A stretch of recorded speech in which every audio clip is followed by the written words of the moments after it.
The Trouble with Being Wicked. Scandalous Spinsters. Book 1. Written by Emma Locke. Narrated by Marian Hussey. Chapter 1. March 1814. Brixcombe-on-the-Bay, Devon.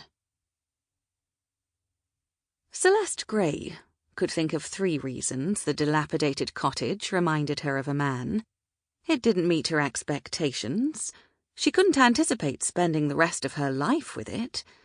And it had cost her far more than it was worth.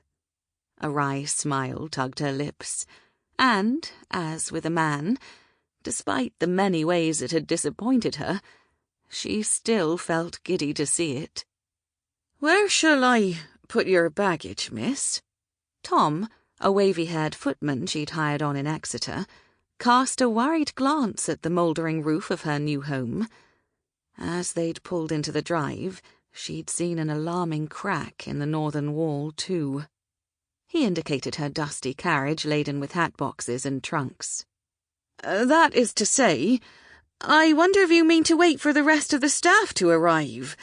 They'll have this place to rights in a trice." "Likely not." Elizabeth Spencer crowded into the doorway beside Celeste.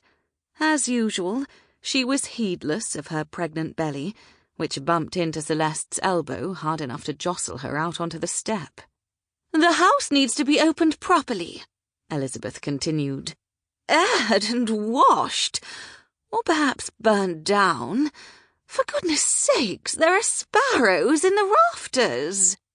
Celeste's lips twitched. While Elizabeth had been raised on an estate in Shropshire, Celeste had lived her entire life in London. A few nesting birds sounded like a diverting facet of country life, not cause for hysterics. And it would be fitting to make a jest about birds of paradise vying for a nest, but Elizabeth had little tolerance for silliness these days, and a glance at their new footman proved he was listening. Tom might take note of the innuendo, along with a great many other hints. Celeste needed to mind her tongue from now on, if all were to go as planned.